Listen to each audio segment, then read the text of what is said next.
A good Friday afternoon. Paul Sinopiatis here with Strathclyde Engraving. Back for a little bit more engraving, and today we're going to continue with the high-speed texturing of the background, but the thing about this is today we're going to be using a new tool.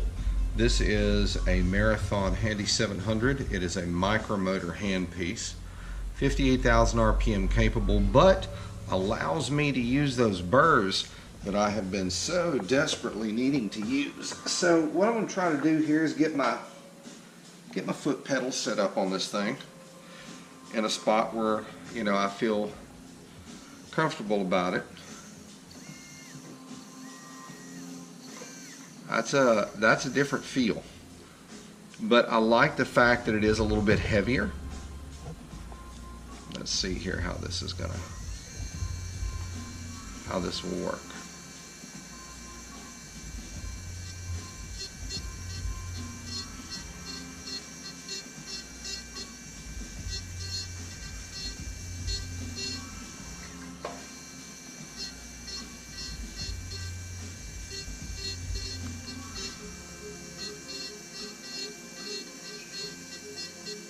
Have to say, I'm really liking the feel on this.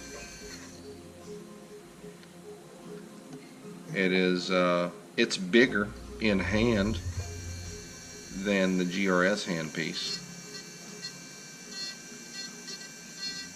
but not so much so that it creates an issue. And the nice thing about it is being able to use, finally, being able to use smaller burrs. That's going to make a huge difference for me. There's no lag. Oh man, that is so much better. Don't get me wrong, I wouldn't trade my GRS 850A for anything. That's my other high-speed handpiece.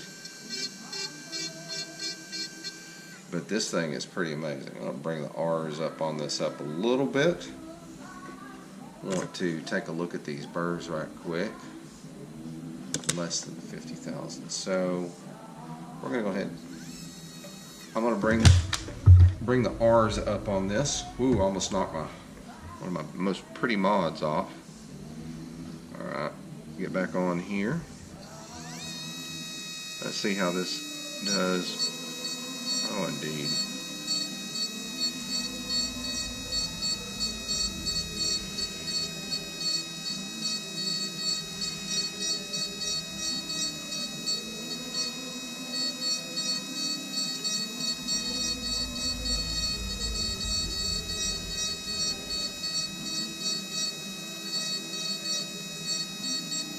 I'm going to come up just a little bit more on the RPMs. I'm looking at 40,000 RPMs right now.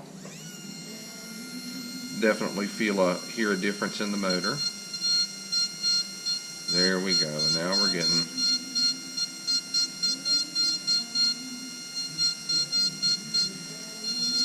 much better action cutting wise.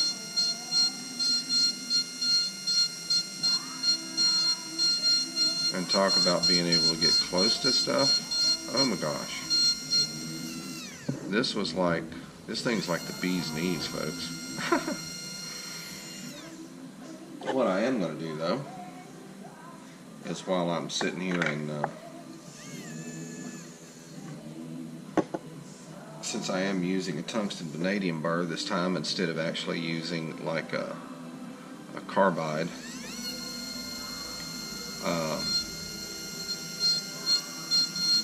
drop a little burlap on this burr.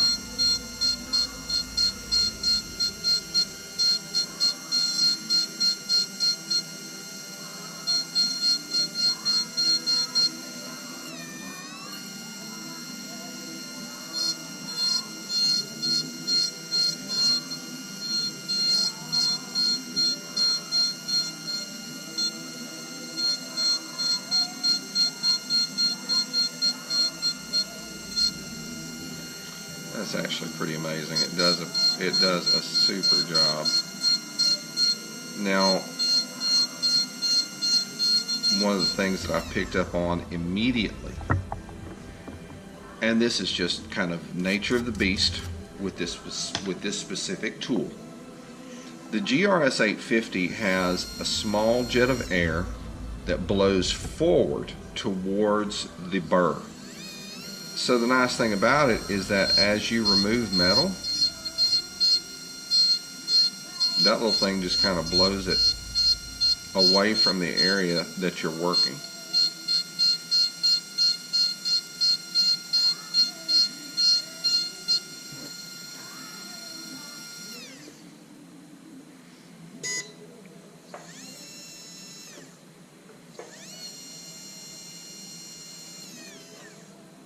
Okay, just trying to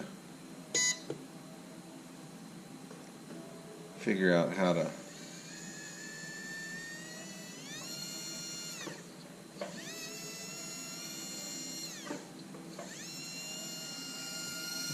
I'm not going to worry about it. It offers a cruise function. In other words, once your handpiece is up to your set R's, you can take your foot off the pedal and it will continue to rotate at the same RPM.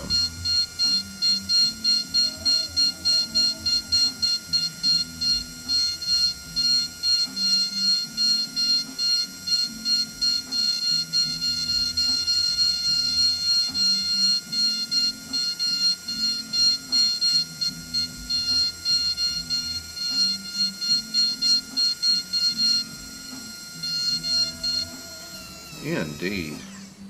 I will have to say I am very enamored of this already. I can feel a little heat in the handpiece from the motor. It's not screaming ouchie ouchie, but I can see that over an extended, if you're using it for an extended period of time, I can see where ensuring that you give your handpiece, if it starts heating up, you give it time to cool. I can see where that would be like monstrously important. I'm still trying to figure out my foot pedal thing on the floor here, because I feel like a rock guitarist. I've got like 4 different pedals. I've got 4 effect pedals, but trying to figure out how I want to put these pedals is an interesting thing. So give me a second. I'm going to try another pedal configuration. This one's a little bit different. Hopefully, this is going to be more of what I need. So you can probably see the top of my bald head. Yes, at one point when I started shaving my head, it was a solar panel for a sex machine. But as a good friend's father and I quipped about, he asked me, "Why do you shave your head?" I told him it's a solar panel for a sex machine. He said, and I quote, "That fucker broke." So, an interesting anecdote there. Just trying to get back to it here. Oh yeah, I can see where that foot pedal placement is nice.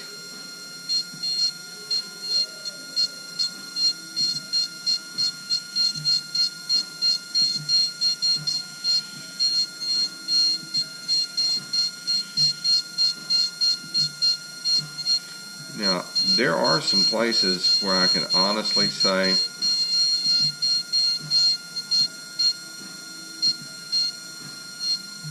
the GRS has an advantage, and that advantage is primarily an RPM advantage.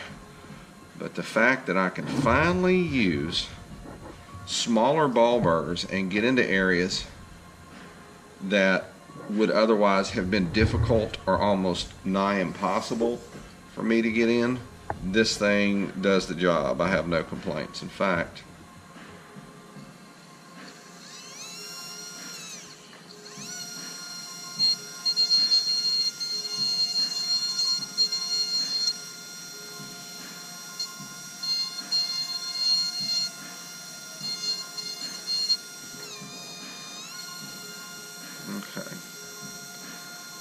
back.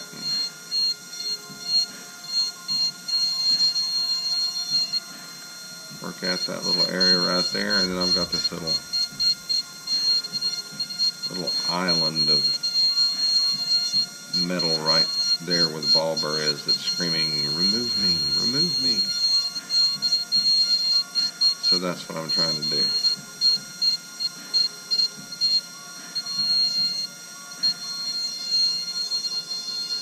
Now this handpiece, I would say more so than the 850A, the GRS, always make sure you're pulling towards you. I could see where at low RPMs this could create a major issue for an engraver by losing control of the ball burr and having it tractor its way across a gorgeous engraving. But yeah, most definitely I can see where this definitely has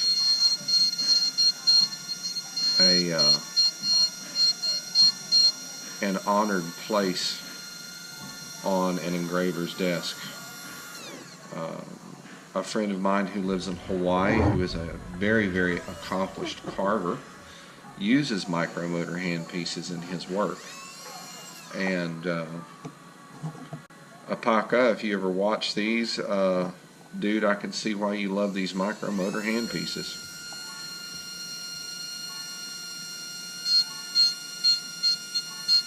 I can tell you what, my pocketbook didn't like it.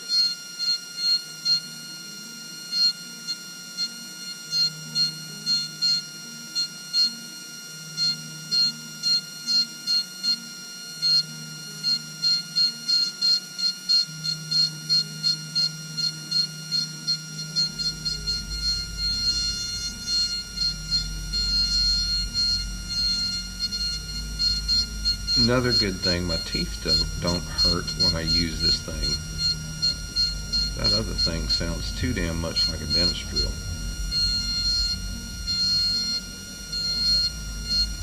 Oh, but yeah, I can get right up on walls, and I mean, so much more I can do with this handpiece than as far as, you know, just being able to use a smaller burr. That makes such a difference. Little burr life there to help kind of preserve the life of my burr, and then I'm going to get back in this area and start working here.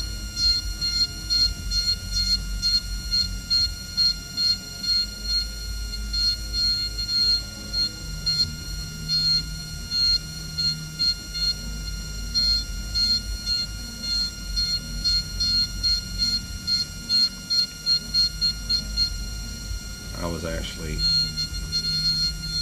waiting for this tool to arrive so that I could continue to work on this piece and get in areas that were smaller. I will most likely go back after I have done a sanding on this piece and take a very close look at all of the areas that I have textured, and you know, see if there's any of them that I need to like get back into, retexture, do something again. Did I miss a line? Did I miss an intersection? That kind of thing.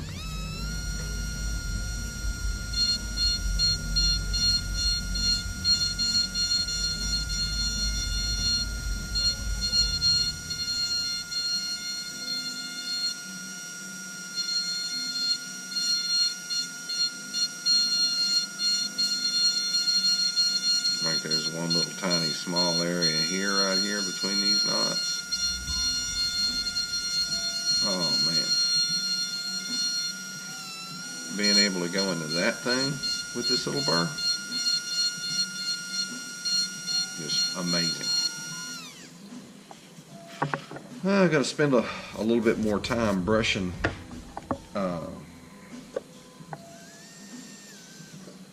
moving the debitage back, I guess you could call it, the filings.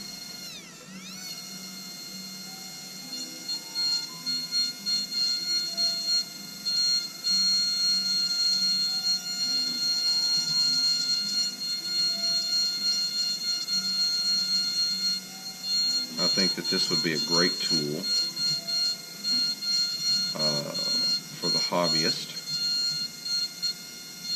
Just make sure that you're really in love with your hobby, because that's going to be the only way you'll be able to justify the freaking price tag that comes on this thing, which is almost $800. But, I mean, kind of nature of the beast, you know, you need the tool. And if it's a case of you needing the tool, I mean, sooner or later you're going to come to a point to where it's going to be like, yeah, I've got to have this. And you just end up having to break down and say, okay, I'm going to do it. I'm going to take the plunge. But I will have to happily say that this was definitely a much needed addition to my bench.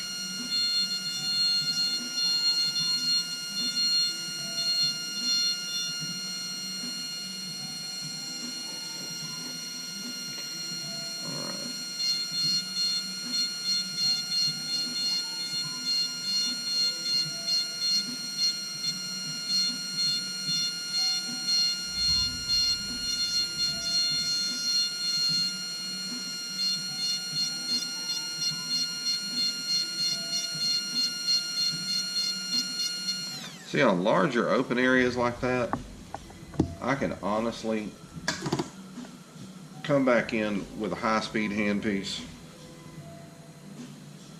and just,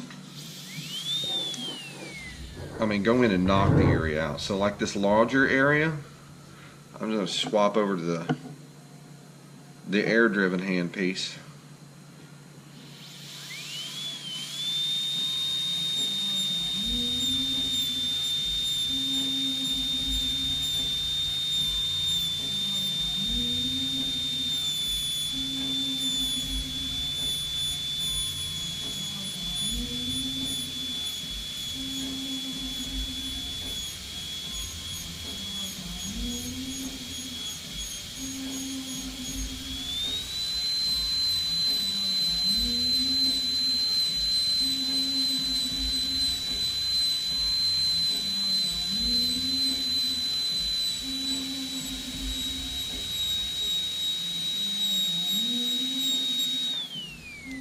I mean, you can see, or at least I can see under the scope, this thing removes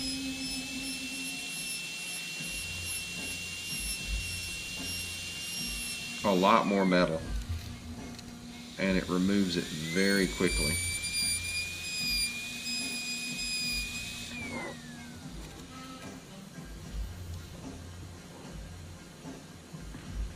And it keeps your work area clean. With that small jet of air that comes out the front of it, it removes all of the filings on it.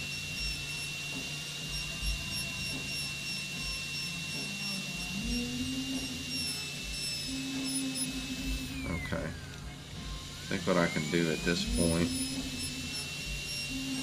is, since I know that I have that handpiece to use, all of the open areas now, what I'm going to do is I'm going to come back and I'm just going to go over them, you know, a little quicker with this larger burr, and I'll leave all of the edging and such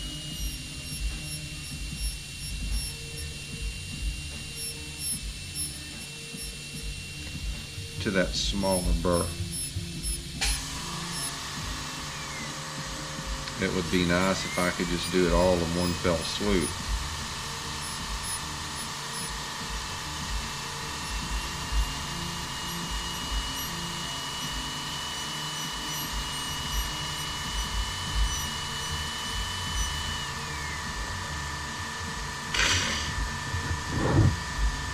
All right.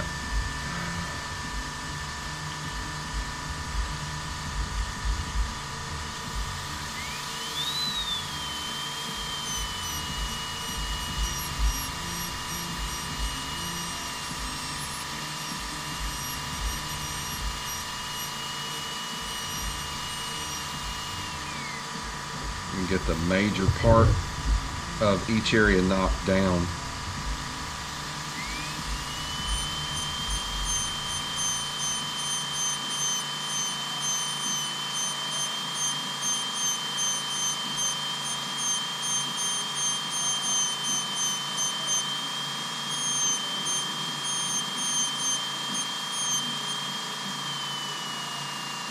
And I'll leave all of the detailing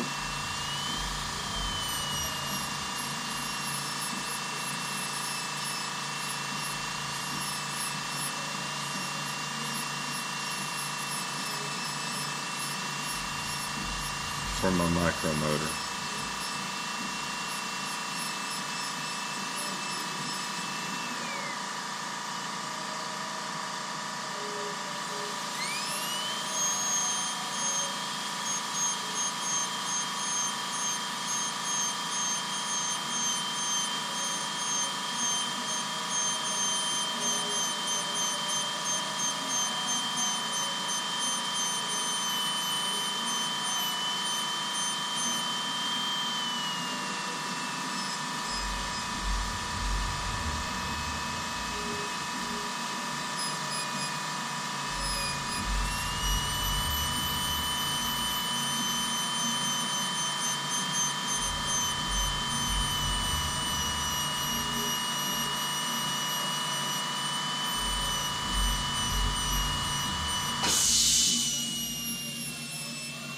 If I just knew where I could find 1/16 shank ball burrs that are smaller in size than 1/2 millimeter, I'd be giving them some business.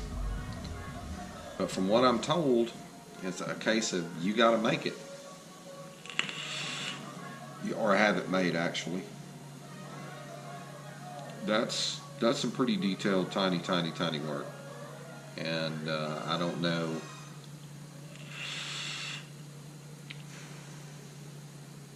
I honestly don't know that. Uh-oh, that's a bad sound. That's the sound of a squonk mod going empty. So for the sake of expediency, we are going to swap to the billet box and go from there.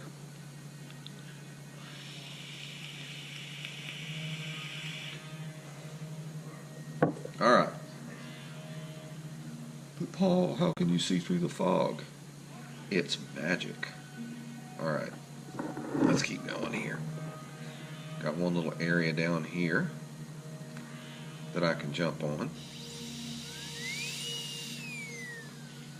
Trying to make sure I got my foot like on the right pedal here, because they're all three pretty close together down there on the floor.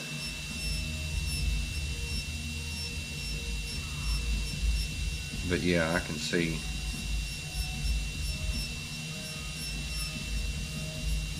it adds a bit of an extra step.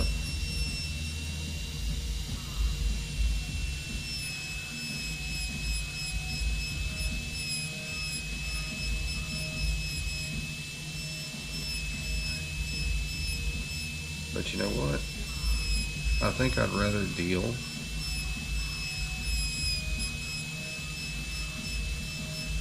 with an extra step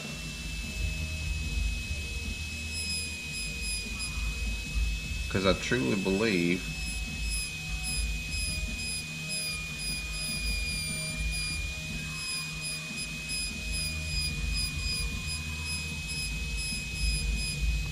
that I'm actually going to save some time.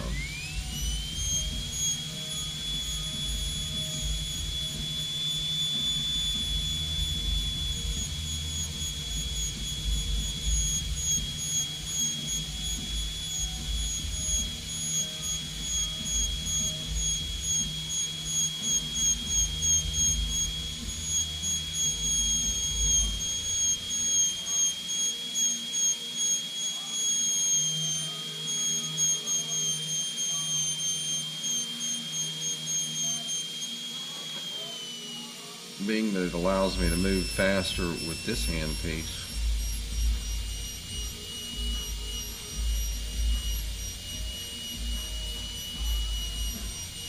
And I know I can come back and clean some of this area up. I mean, it with another tool, it's just going real fast at this point, and I'm very pleased with that. It's going to make a big difference for me, time-wise, overall, I believe.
Alright, and I've got one little spot left. So I'm going to nail that. And then I'm going to come back and go through and do some edging. This is more like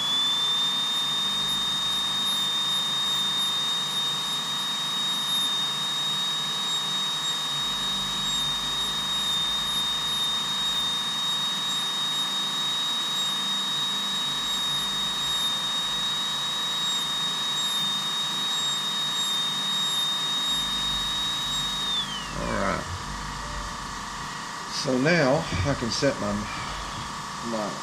air pressure handpiece up, and I'm going to come back with the micro motor and start taking a look. Oops.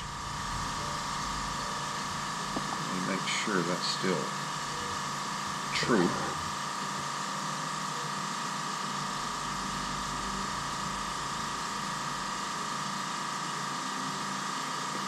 No, it is not. That burr goes in the garbage. Alright. Glasses here. So these burrs come in these little tiny packs that you can see here. Go ahead and lift the engraving back up. Little bitty tiny packs that you see here. They're made by a handful of different companies. Bush, Melfer, I mean, there's a handful. And they're all very good at what they do.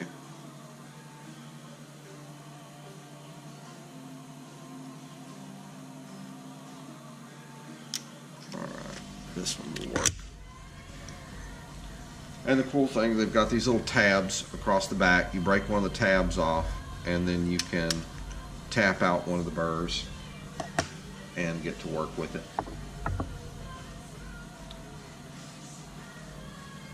Make sure it seats securely in the handpiece.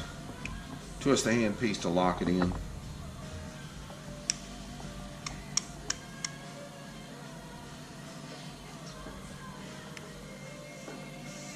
There we go. Alright, so let's get back into these areas that we've just come through, and they need some doctoring along the edges. Okay, that's a 0.4 that I stuck in there. And I don't want a 0.4, so I'm just going to slot that back into the case that I pulled it out of, so that, you know, it's not a problem. I am not going to be using it. Hang on a sec. I stuck that back in the wrong case. Pretty sure I did. It goes back in this other case. Once again, reach down and grab the tool that you dropped. Alright, so I can put that there. I'm going to grab another one of these 0.3s, because that's what I was using before. Alright. Not an issue. just gotta make sure we don't bump anything again. All right.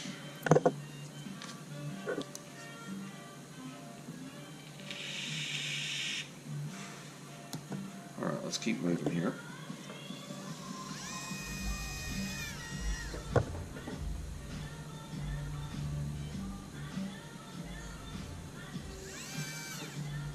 All right. I went ahead and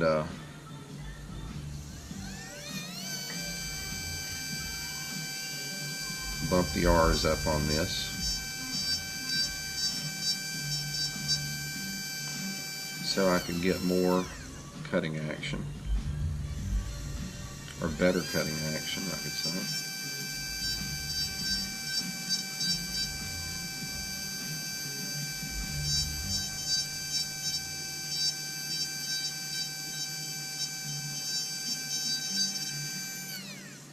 Need to focus my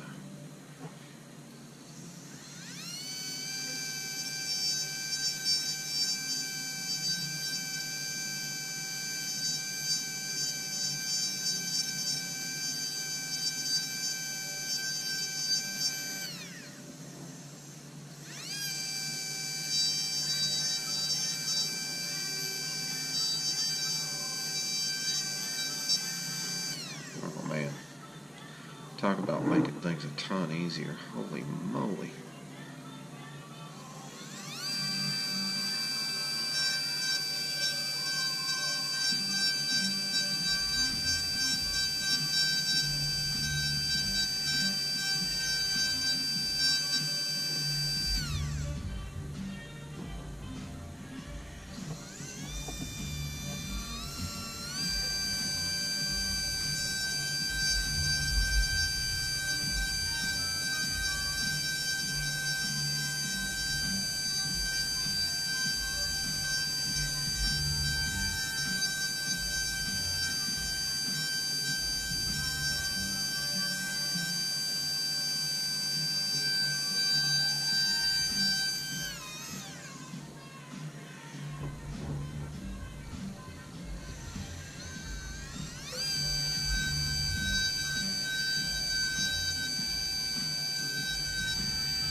Do some twisting and turning here to be able to get at what I want to get at.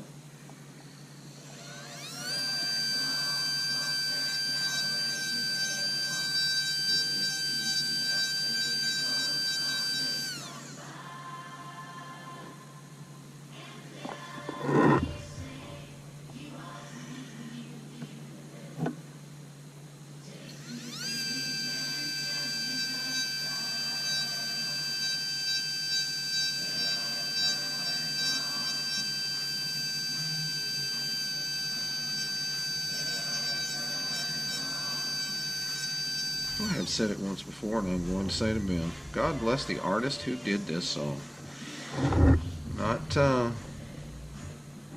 Tanya Tucker, the guy who thought that it would be cool as hell to put her stuff to drum and bass.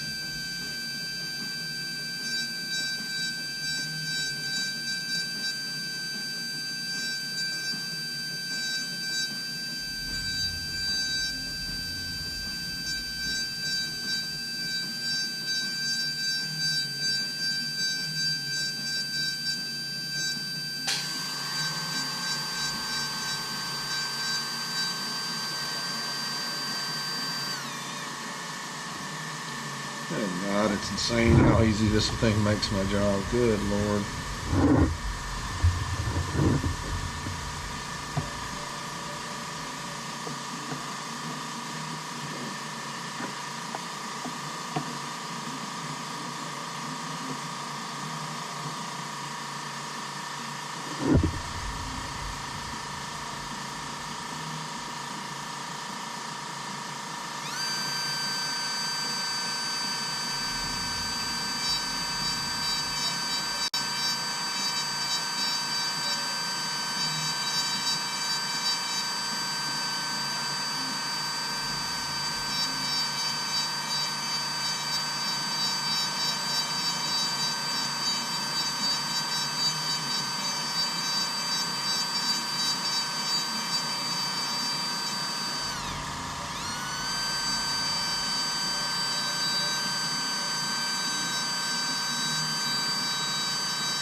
just kind of looking back over the entire piece now to see if there's areas that I can improve.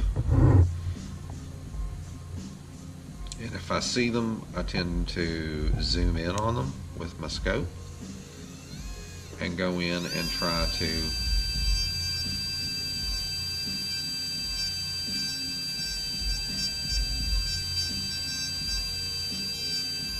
clean the area up a little bit.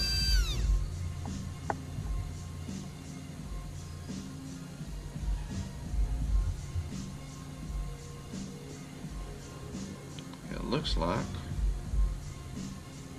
we've got most of the texturing done. Let's see one or two places that I want to come back and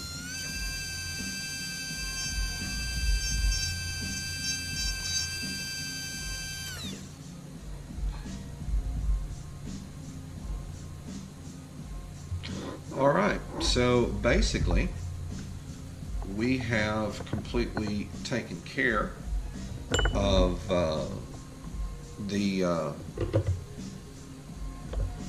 we've completely taken care of the high-speed metal texturing at this point. It is done. So I can go ahead and switch my micromotor handpiece off. I will keep pressured up on the other hand on my other tools. Now, what I'm going to do here is I am going to come back and I am going to give this a sanding using traditional micro mesh. I'll go over this side and the other side, and once I've done that, I will come back and begin to do shading with a very finely sharpened either 90-degree or knife edge angle on this piece. So if you guys will give me a moment, I'm going to get this taken care of and I will be right back. Alright, so I've removed the graver's vise from my engraving area here, and what I'm going to do is actually slide my camera over, or not my camera, but my my scope over. I'm going to bring some more light down here on the situation, and this is the piece itself. So what I'm doing is using just regular micro mesh, and I am starting at a higher mesh.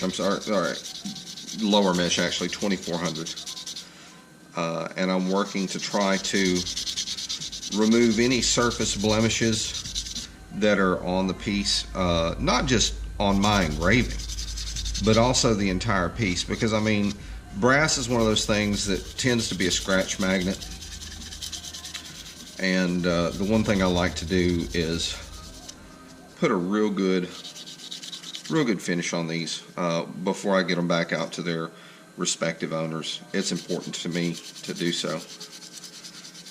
If I see any problem areas or anything like that, I'll definitely, those are areas that are going to get more of my attention than others, at least until I can take care of the issue that I see. And sometimes that does take just a tad bit of elbow grease, but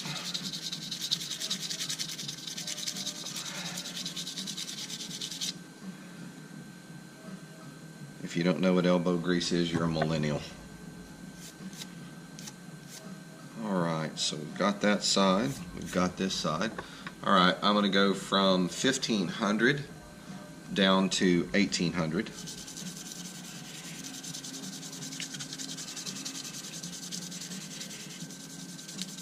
Now there are some blemishes that were on the mod when I received it. John did a pretty good job of polishing it up.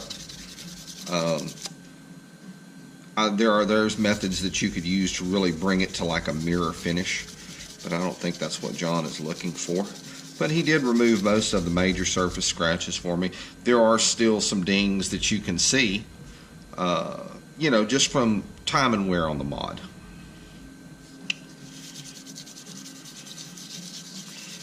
So I'm just gonna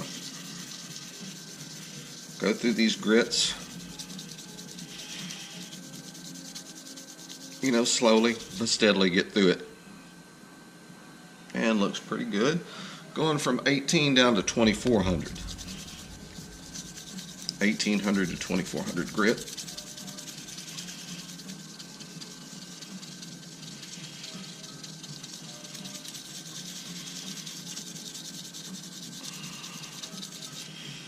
Flop the piece around.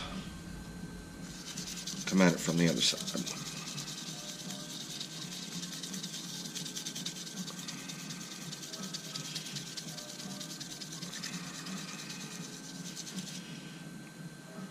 And that's basically the sanding process. You go through, I go through every grit that I'm offered in my regular micro mesh shipment. 1500, 1800, 2400, 3200, 3600, 4000, 6000, 8000, and then 12K. So I'm going to go on ahead and tailor this off. I just wanted to show you the process, and then I will come back and we will begin to do all of our shading. So stick around, I'll be right back. So we finished up with the sanding of these pieces, and my customer John Albright has seen it, and I think he's kind of in amazement at this point based on the message that he sent me. He's a good man. I really enjoy John. I've got a couple of areas that I see here that I want to come back in with my ball burr.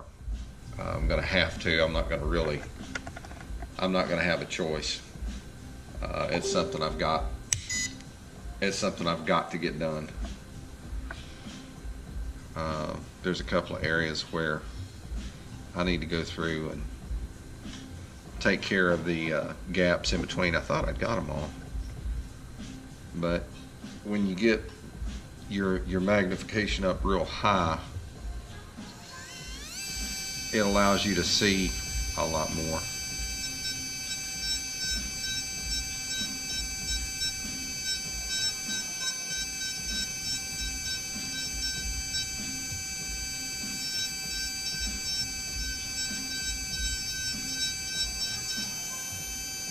There's just, you know, one or two small areas here.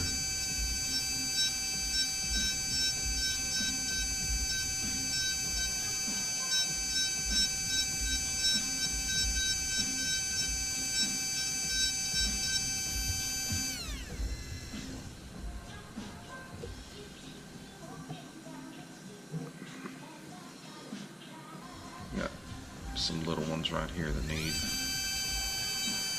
some attention.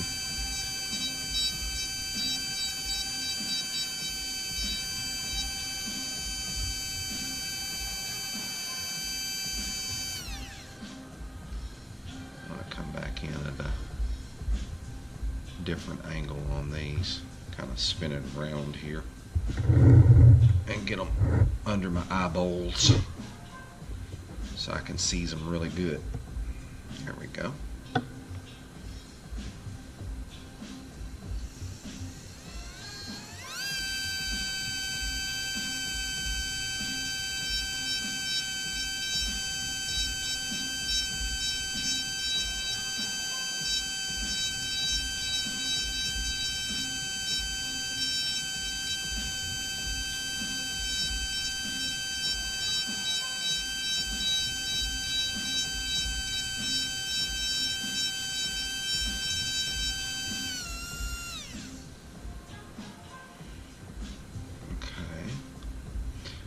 Two little areas right here.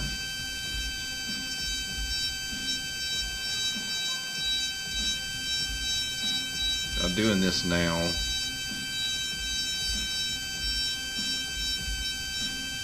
is in no way going to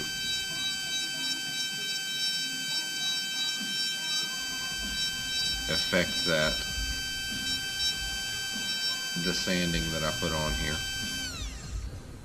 Yeah, there were just 2 or 3 little areas that I forgot. A lot of them you can't, sometimes you just can't spot them immediately. You got to get them under magnification to spot them.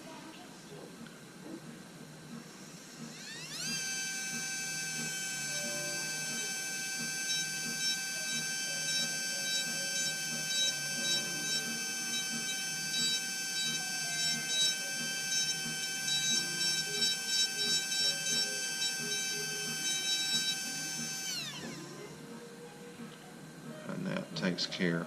Oh wow, look at there.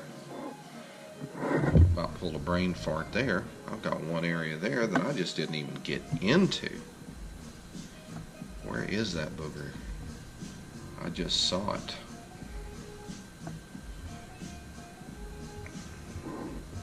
There he is right there. One area is just a tad darker than everything else. I see him. And I see why I left it too. It's a tight area. That would have been a booger to get in there with that 1/2 millimeter round burr.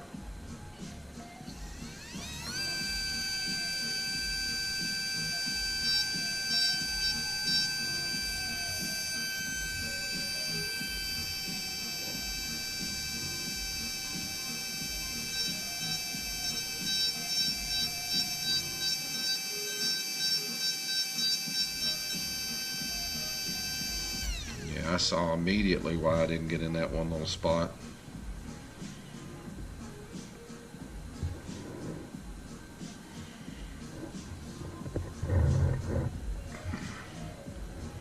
That became very quickly apparent. That area was just too tight. And of course, if I see another area like it on the back side, when I start, I'll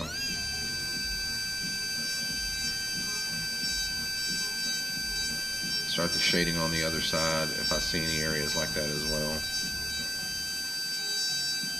I can go in and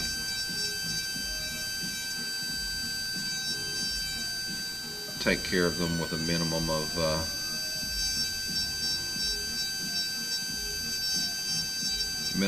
fuss and muss. And I think that's going to take care of it.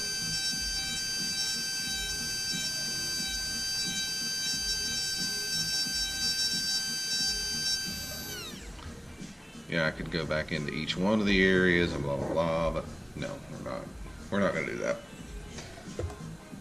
because everything is pretty good. All right, I'm going to go ahead and shut this piece off, and we'll get back to what we were going to do, which was shading. Now, what does shading involve? Shading involves placing at the junctions of where the line breaks on this Celtic design. We have to put in some lines, some straight lines, and those lines will actually act as the shading once we come back with the enamel. Having the switch foot pedals here.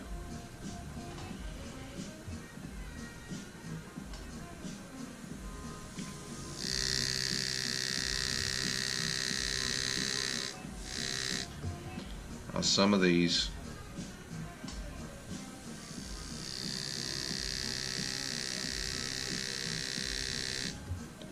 areas I'll be able to get multiple lines into. Some I won't.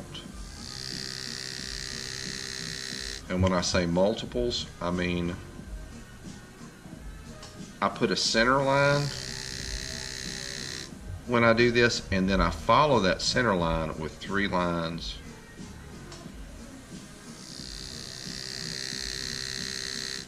on the outside.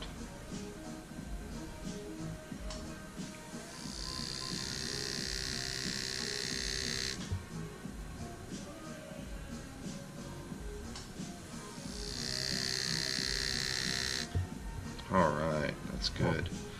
So that's basically what's going to be happening from this point on. Every place where a design element, part of the knot, travels over another part of the knot, shading has to be done. Now, instead of using my 901 handpiece for this, I'm using a Monarch. And the Monarch's a wonderful little handpiece.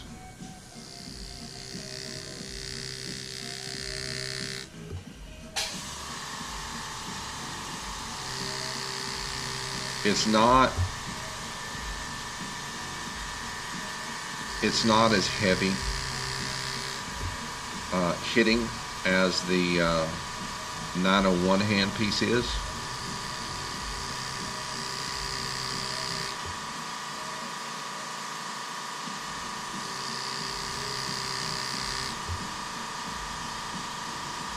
So this allows for a finer line.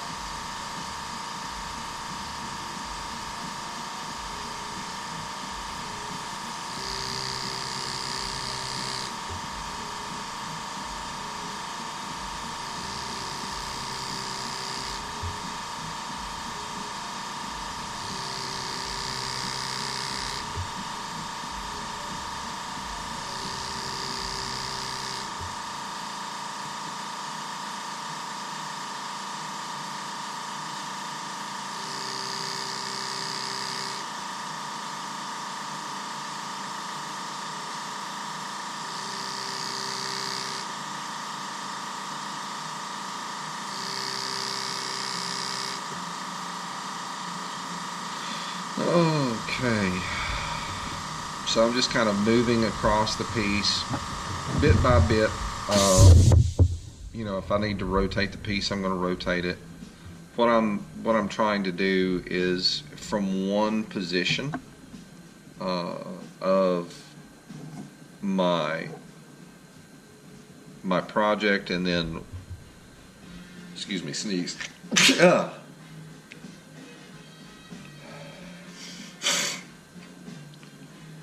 All right, let's keep moving here. As many of these spots as I can hit,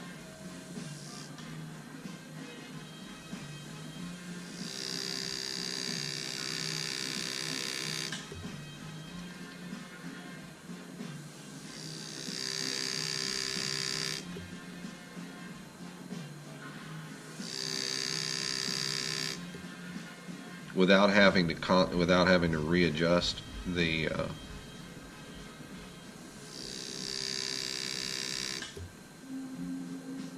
scope or my fixture.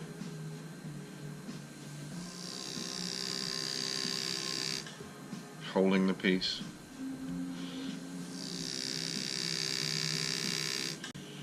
Makes my life a ton easier.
And these are actually pretty tiny little lines. They're not as big as you might think. I'm looking for another area that I can work on that's, you know, with the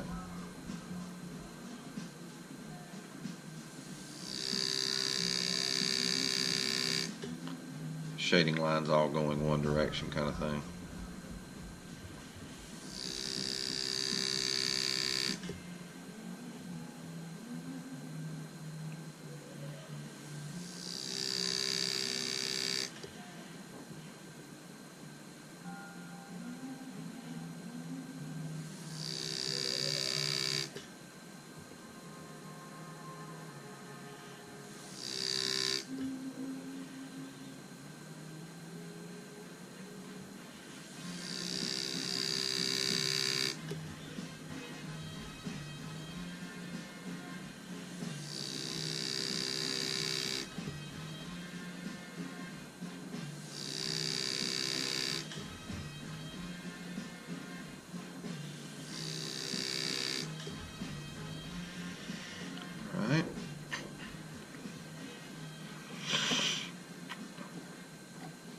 and maintaining focus. I mean, that is important.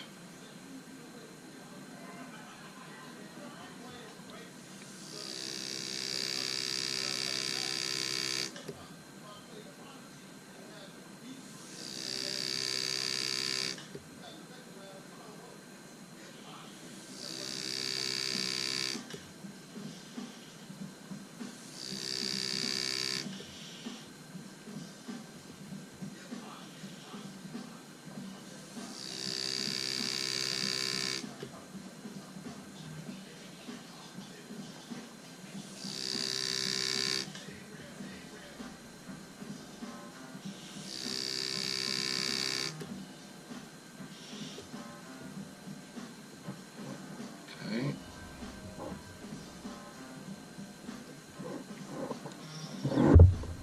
Got a spot up here I could probably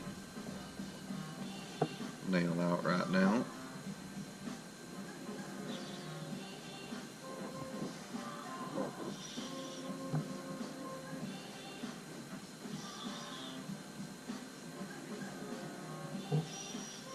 There we go.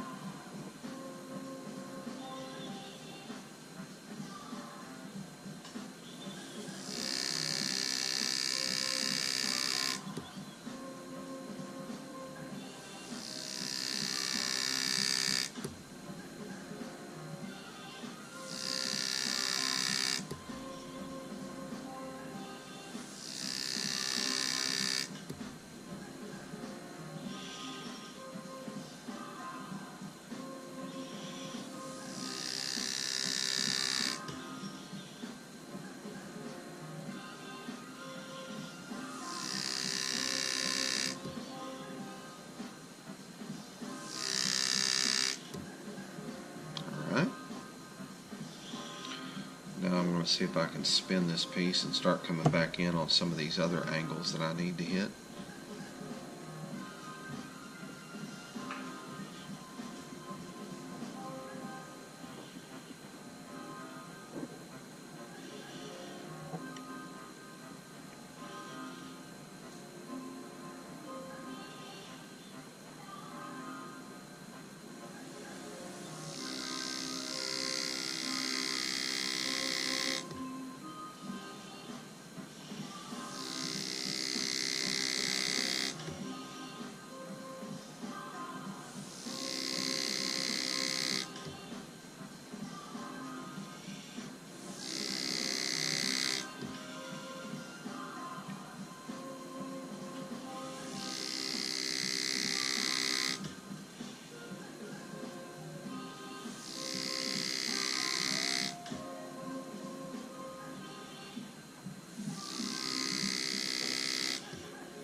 Scope way back here.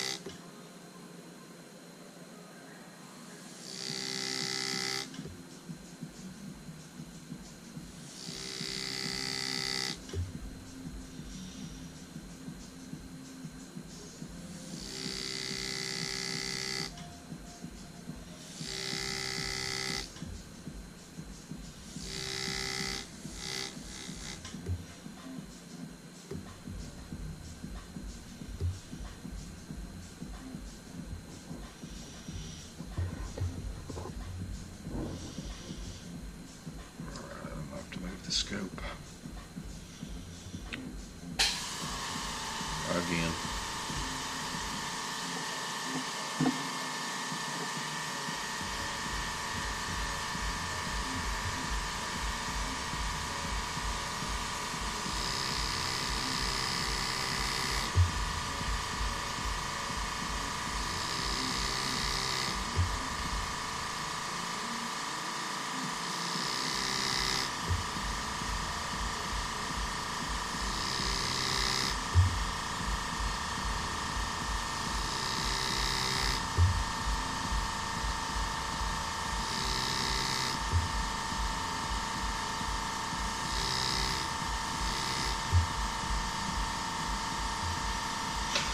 Okay.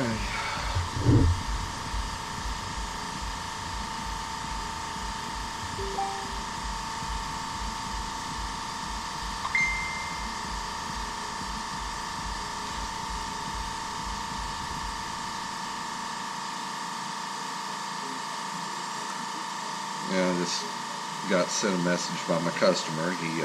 I show him some.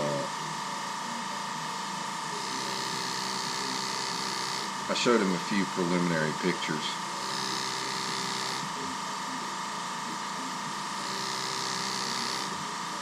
and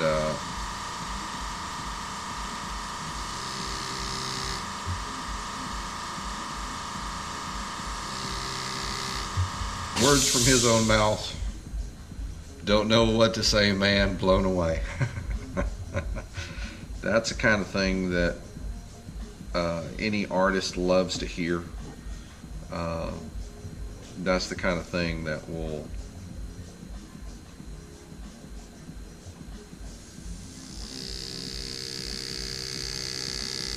encourage an artist to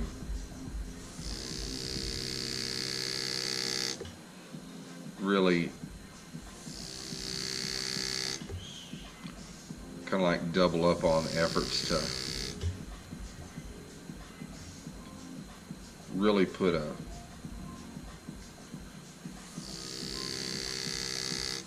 a good piece of work out there. I try to constantly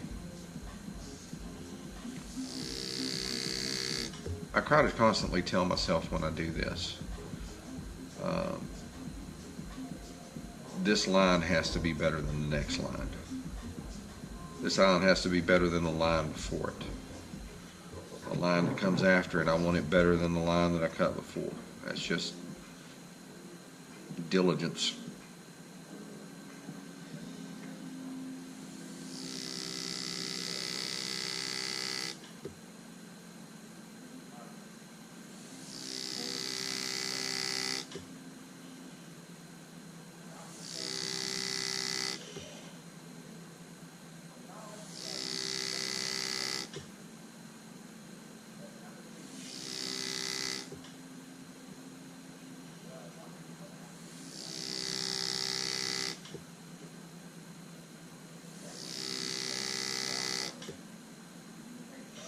I bet you could probably, I'm going to try this one time.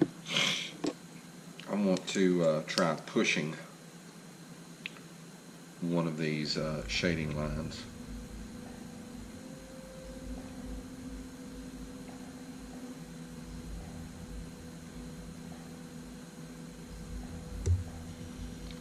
Oh yeah. I think I'll stick with the pneumatic, because it makes those lines run, flow, everything so much smoother. Alright, so repositioning scope to get another angle on my work.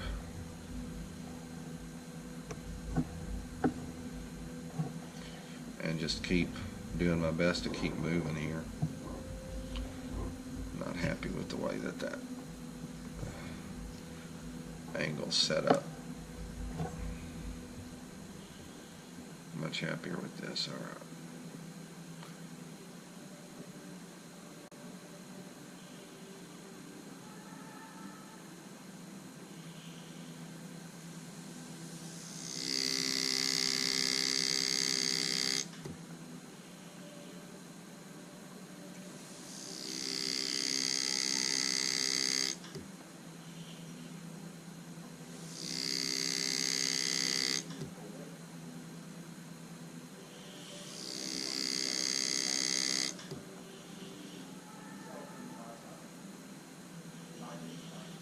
Hate it when I end up getting a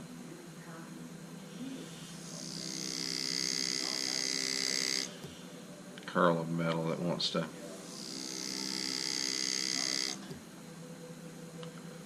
stick to the graver while I'm doing work. Ugh. It's one of my pet peeves. Alright, we're going to move this again. And I've got one little piece here on the corner I need to get the shading into.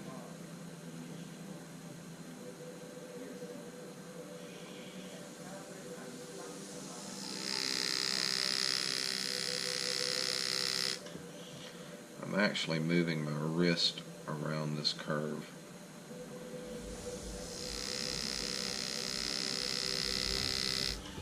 But honestly, moving my wrist around it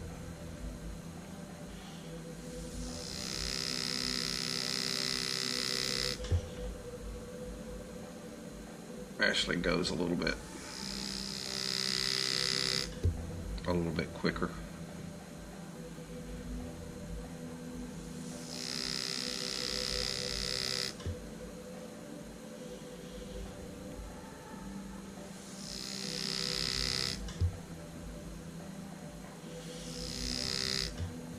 All right. So this is basically what shading is. Each one of these lines where there is a line intersection, you have to go in and cut from thin to thick.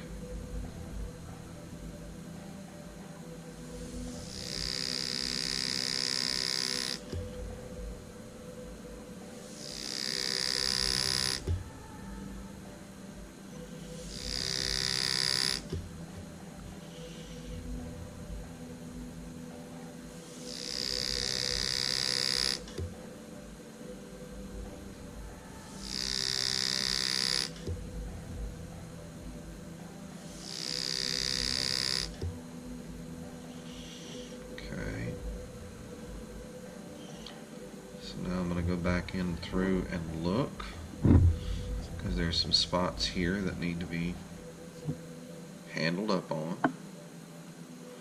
so I can get back in and get these all taken care of one by one.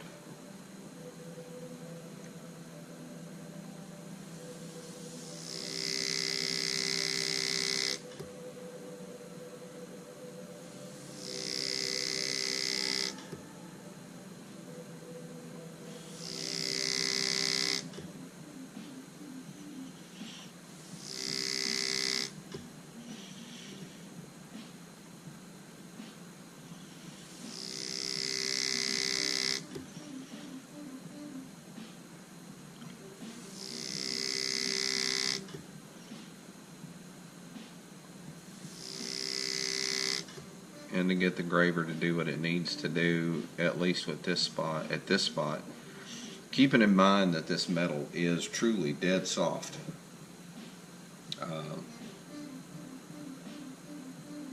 It takes a very, very light touch.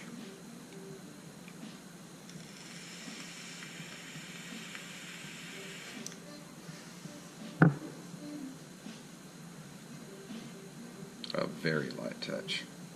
Basically, all you really have to do is push a little and just hold on to the graver, and the graver will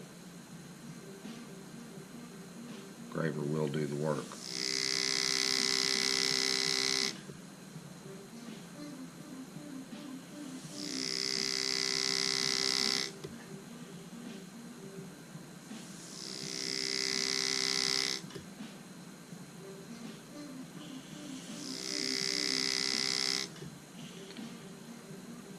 The first thing that you see me do with the little uplift of my graver, what I'm doing is I'm setting the point so that I can come back in and cut. And if you don't set that point, your graver is going to want to play the walk around. Now, needless to say, after we do this, since we are actually, creating burrs of metal that are standing up, I'm going to have to come back and give it one more sanding to make it as smooth as possible, because there's nothing worse than, having engraving in your hand and you can feel it just rough. You're going to feel some texture.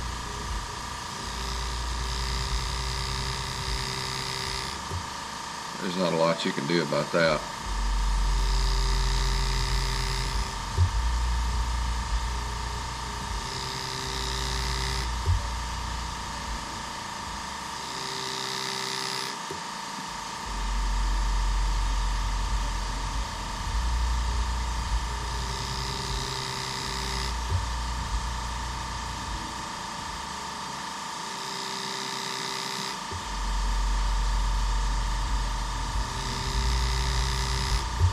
Alright, so here we are. Again, I've got one little spot I need to get here that I can see, so I'm going to spin this around and see if I can't maneuver it to get it where I need it to be.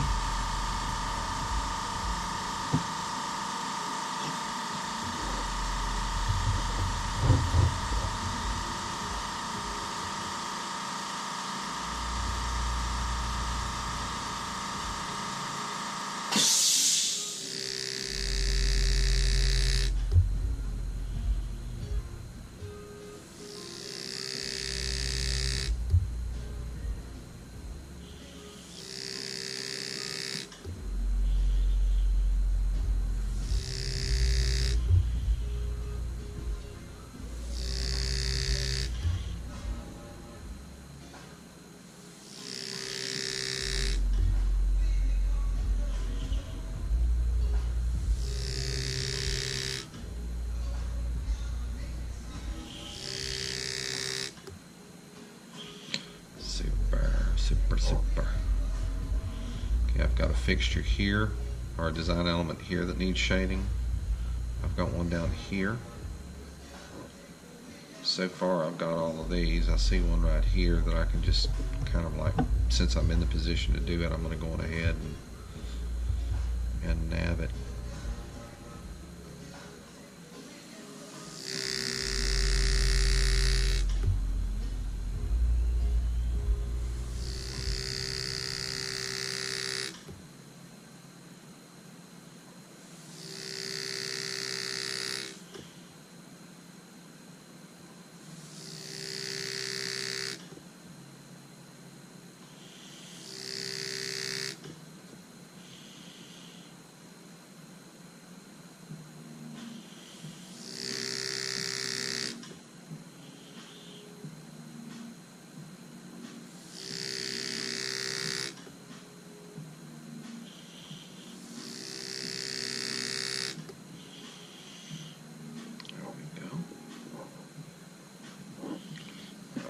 Spin it back around,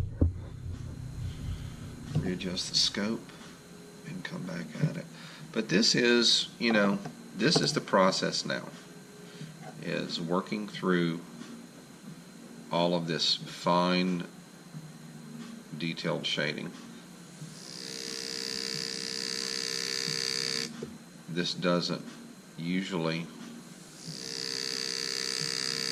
take as long as some of the other steps. There are times that your shading is going to take up most of your time.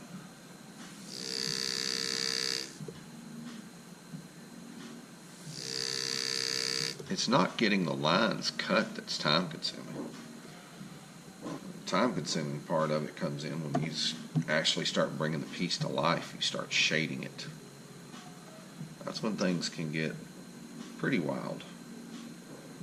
Now, I think what I'm going to do is I'm not going to shave this one, or shade this one little piece right here.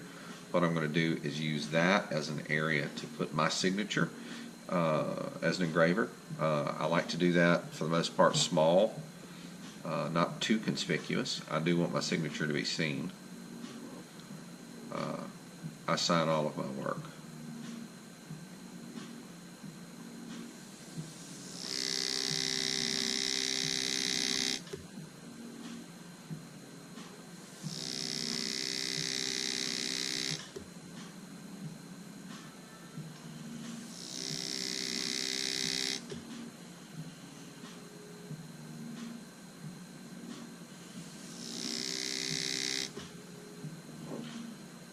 I am really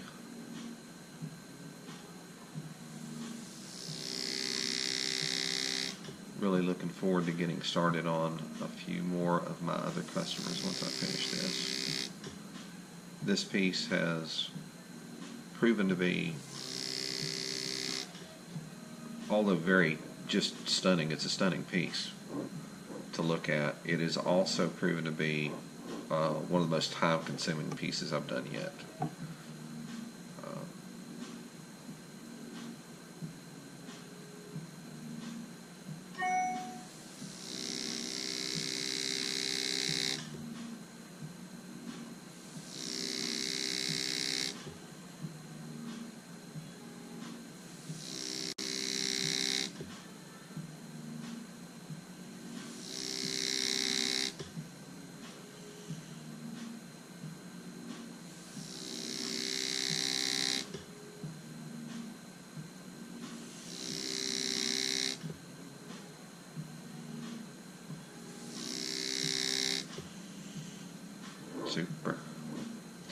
Super duper.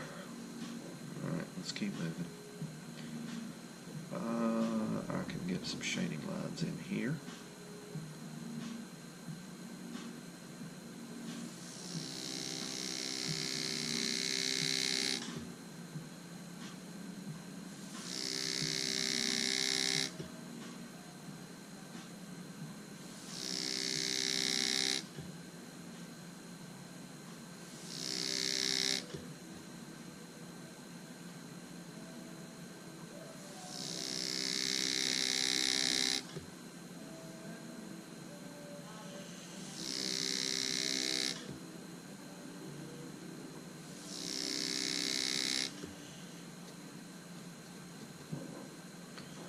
I've got two pieces here that can be done. So spin it around and get it at an angle where you can get at it and bust it up.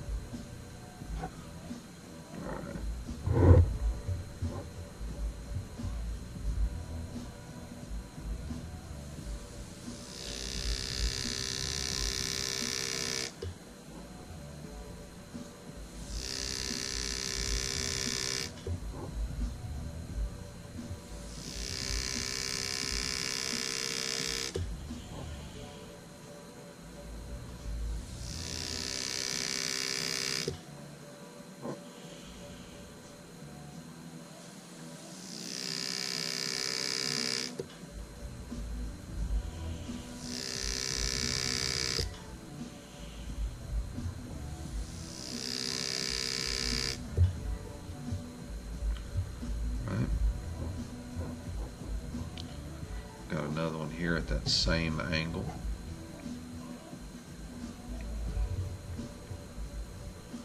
So I'm going to go on ahead and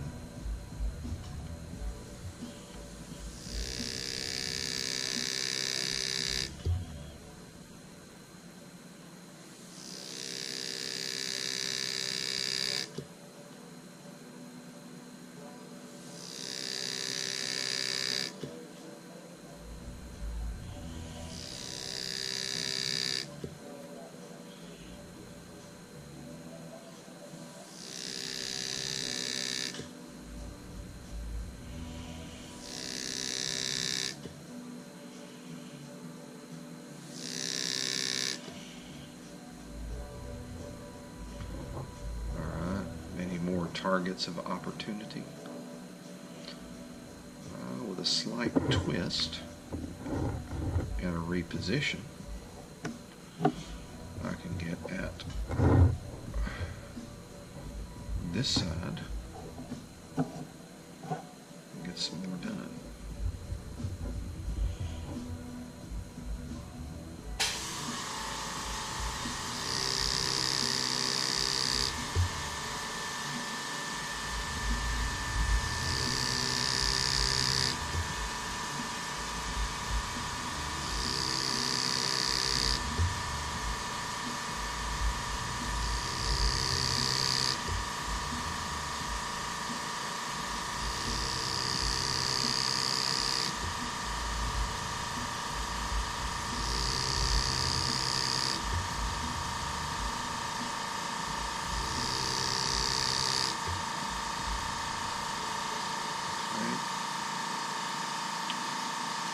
Good angle on this line.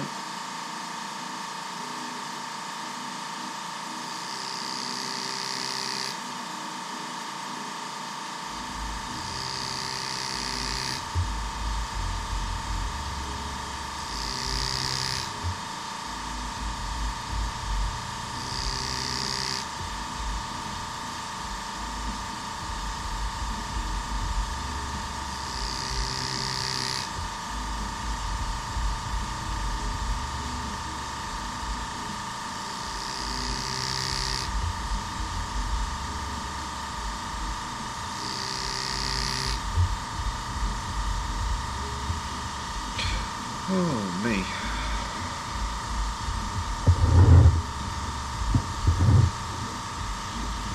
Move this around a little bit, get it another angle so that I can continue to move.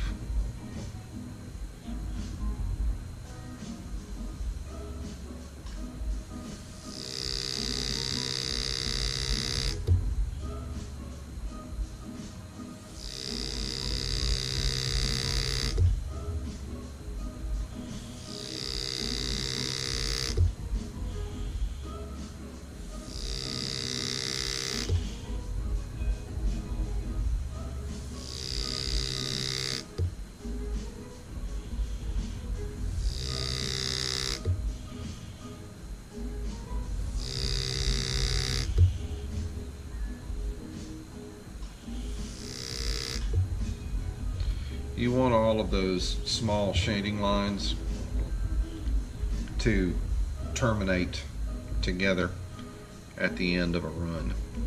But this was, I just wanted to give you guys another quick look of what I have going on. I don't want to keep the video too long because most of my videos are. So this was more of an effort to just kind of give you guys a view of multiple techniques in one video.